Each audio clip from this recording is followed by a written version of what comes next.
Guys, आप लोगों को अवेयर करने के लिए एक ट्रू इंसिडेंट बताता हूँ जो मेरे साथ हुआ। मेरे पास एक कॉल आया कि सर ऐसे ऐसे आपका एक पार्सल जब्त हुआ है और हम कस्टम ऑफिस से बोल रहे हैं और हमारे पास में आपका जो पार्सल है वो जब्त हुआ है और उसके अंदर कुछ इलीगल आइटम्स हैं जो कि आप चाइना भेज रहे थे। मैंने कहा जी, मैंने तो कोई ऐसा पार्सल नहीं भेजा। उन्होंने कहा कि आपका नाम ये है। मैंने कहा यस। कह रहे कि आपका एड्रेस ये शो कर रहा है, ये आपका मेल आईडी है और आपका ये नंबर आपका ऑलरेडी इसमें कोरियर के टाइम पे कुछ डीटीडीसी वगैरह इन्होंने मेरे को बताया कि डीटीडीसी के थ्रू आपने भेजा था। मैंने कहा मैंने तो कोई ऐसा पार्सल नहीं भेजा। उन्होंने कहा कि इसमें इलीगल आइटम्स थे, ये था वो था। मैंने कहा जी क्या इलीगल आइटम थे? कहते कि 1 मिनट रुकिए, हम आपकी कॉल को फॉरवर्ड करते हैं हमारी जो कस्टम टीम है उसके पास में। तो मैंने कहा जी बात कराइए एक बार। मैंने बात करी तो उस टाइम पे मैं यही सोच रहा था कि शायद ये एक ठीक ठाक कॉल है, मतलब जैसे एक नॉर्मली कॉल आती है और उसमें हमें कुछ पता लगता है तो मैं वही चीज़ समझ रहा था। मैं उसको कुछ फेक कॉल्स या ऐसा कुछ नहीं समझ रहा था कि ये कुछ फ्रॉड वाली बातें कर रहा है कुछ मेरे साथ में। तो उसने कहा कि यस मिस्टर प्रवीण। मैंने कहा यस सर। कह रहा कि मैं बॉम्बे कस्टम से बोल रहा हूँ और ऐसी ऐसी बात है और आपका ये पैकेट ऐसे ऐसे मिला है और आपके नाम से ही ये पैकेट भेजा जा रहा था चाइना की तरफ और इसके अंदर कुछ 5 आइटम्स हैं जिसमें कुछ डॉलर्स हैं, कुछ स्मैक वगैरह के कुछ ऐसी कुछ वो बताया उसने और कुछ और भी 3-4 आइटम्स उसने बताए मेरे को कि ये आइटम्स आपके हैं इसके अंदर। मैंने कहा सर मैंने तो ऐसा कोई आइटम भेजा नहीं है। कह रहे कि आपको आना पड़ेगा, एक बार बॉम्बे कस्टम आना पड़ेगा। मैंने कहा सर मैं तो दिल्ली में रहता हूँ, मैं कैसे आ जाऊँगा बॉम्बे और मेरे तो टाइम भी नहीं लग पाएगा इस तरीके से। तो उन्होंने कहा नहीं ऐसा है कि आपको आना तो पड़ेगा। मैंने कहा सर ऐसे तो नहीं हो सकता ना, लेकिन अगर अदर फॉर्मेलिटीज़ है तो आप मेरे को बताइए, क्योंकि मैंने तो ऐसा कुछ भेजा भी नहीं है और ना मैंने कुछ ऐसी कोई वो मेरी वो है कोई इस टाइप का कोई काम है या ऐसा कुछ है। उसने कहा कि आप क्या काम करते हो? मैंने कहा मैं तो अपना काम करता हूँ। कह रहे अच्छा। फिर उसके बाद में उन्होंने मेरे को ठीक है, अगर आप चाहते हो कि आप एक ऑनलाइन कंप्लेंट अभी दर्ज करा दीजिए हमारे साथ में अपनी डिटेल्स वगैरह डाल के।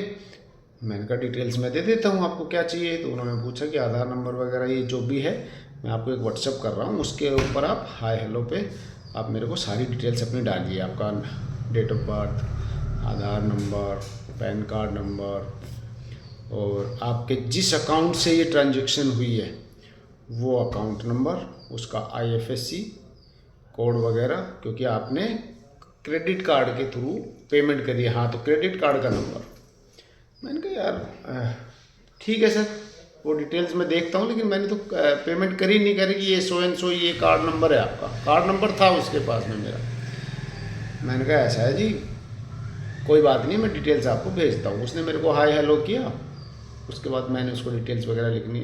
तो धीरे धीरे जब मेरे से बात कर रहा था ना, तो उसने मतलब काफ़ी देर तक मेरे से इस चीज़ के रिगार्डिंग बात करी। आपके साथ ये हो जाएगा, ये हो जाएगा, हम आपको आना पड़ेगा, आपके खिलाफ़ ऐसा इस टाइप का वो सेक्शन में ये वाला कुछ चलेगा, ऐसे केस चलाएंगे। मैंने कहा सर केस तो तब चलेगा ना जब किसी इंसान ने कुछ किया होगा। केस डालने वाले तो बहुत होते हैं, लेकिन करने में भी तो प्रॉब्लम है ना, कि अगर किसी ने कुछ किया है और रियली में बंदे ने कुछ गलत किया है तो ऑब्वियसली अगर मैंने गलत किया है तो मैं भुगतूंगा अपना, उसमें कोई बड़ी बात नहीं है।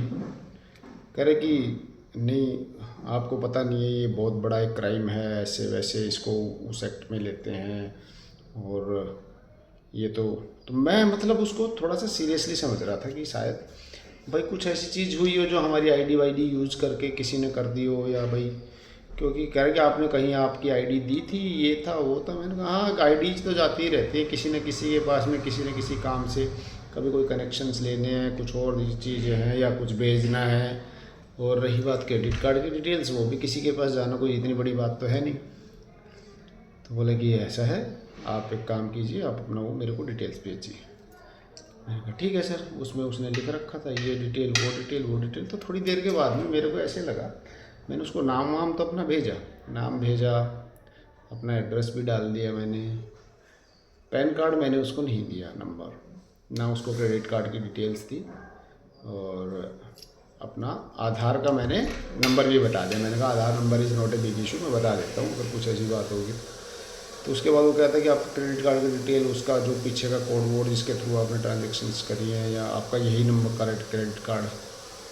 तो मेरे को एकदम क्लिक किया, मैंने कहा यार ये तो शायद लग रहा है बेवकूफ़ बना रहा है और ये कुछ ना कुछ स्कैमर लग रहा है अब मुझे। मैंने उसको कहा, मतलब फिर अलग वे में मैंने बात करी उससे, तो व्हाट्सएप पे था, तो व्हाट्सएप के थ्रू उसका मेरे पास कॉल आया। मैंने उसको बोला मैं आपको कुछ नहीं भेज रहा, और मैंने थोड़ा सा उसको अलग स्लैंग में बात करी, तो उसका मेरे पास फ़ोन आया, ऐसे ऐसे हो जाएगा आपके साथ में, ये कर देंगे वो कर देंगे। मैंने कहा जा तू, तेरे बस की जो हो ना तू कर लेना, कोई दिक्कत परेशानी नहीं है, वो हम देख लेंगे।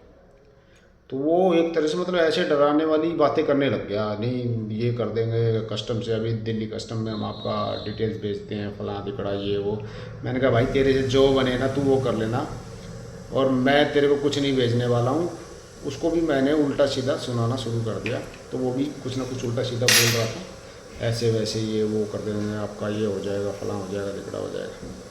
क्योंकि मेरे को अंदाज़ा लग गया था कि ये शायद कुछ ना कुछ गलत करने वाले इंसान है, और ये जो स्कैमर्स टाइप के बैठे रहते हैं, ये उस टाइप की एक कॉल है। तो गाइस मैं आप लोगों को बता दूं, इस टाइप की आपके पास कोई भी कभी कॉल आती है किसी भी चीज़ के रिगार्डिंग, आपकी डिटेल्स दे दीजिए, बैंक अकाउंट्स दे दीजिए, बैंक का नंबर दे दीजिए, वो दे दीजिए, क्योंकि कोई भी बैंक ऑनलाइन आपसे कुछ नहीं मांगता है कि आपके साथ ये चीज़ हो गई है, हमें आपका ये दीजिए, आप वो बताइए, वो कुछ नहीं पूछते हैं कभी भी। ये आप ध्यान रखना, ना बैंक कॉल करके पूछेगा आपके किसी कार्ड का नंबर, ना आपके आधार कार्ड नंबर पूछेगा। वो बोलेगा भी तो आपको आने के लिए बोलेगा कि आप वहाँ आओ और बैठो। तो ऐसे टाइप के स्कैमर्स ना ये बहुत एक्टिव हैं हमारे हिंदुस्तान के अंदर, जो कुछ ना कुछ नया स्कैम्स लेके आते रहते हैं मार्केट के अंदर। तो मेरी आप लोगों से यही रिक्वेस्ट है कि थोड़ा सा इन चीज़ों से बचो। और मेरे को सिर्फ अवेयर करना था, क्योंकि इंसिडेंट मेरे साथ हुआ और कुछ मेरे साथ हो रहा है, और अगर मेरे को लगता है कि किसी दूसरे के साथ गलती से हो भी गया और किसी बेचारे ने अपना चीज़ें दे दी, क्योंकि बहुत से लोग ऐसे भी होते हैं जो अनअवेयर होते हैं इन चीज़ों से रिगार्डिंग, और वो बता देते हैं डर के मारे, डर भी वो पैदा करते हैं, सारी चीज़ें करते हैं, आपको एक ऐसा माहौल क्रिएट कर देंगे ऑन कॉल कि आपको ये फील होगा कि शायद मैंने कुछ किया है या मेरे साथ कुछ गलत हो गया और मैं इसको सही कर लेता हूँ इनके थ्रू। वो कुछ नहीं होते हैं, वो आपको लूटने वाले लोग हैं।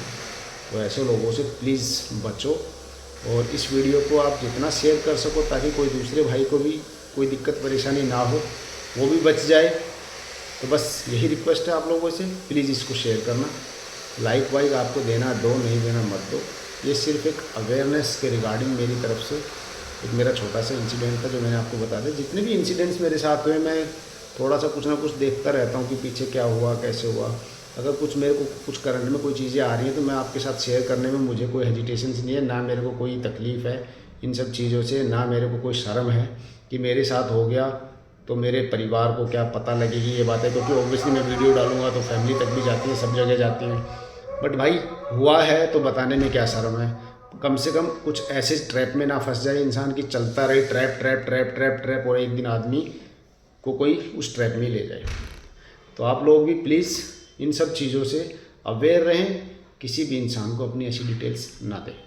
तो bye, take care, have a good day.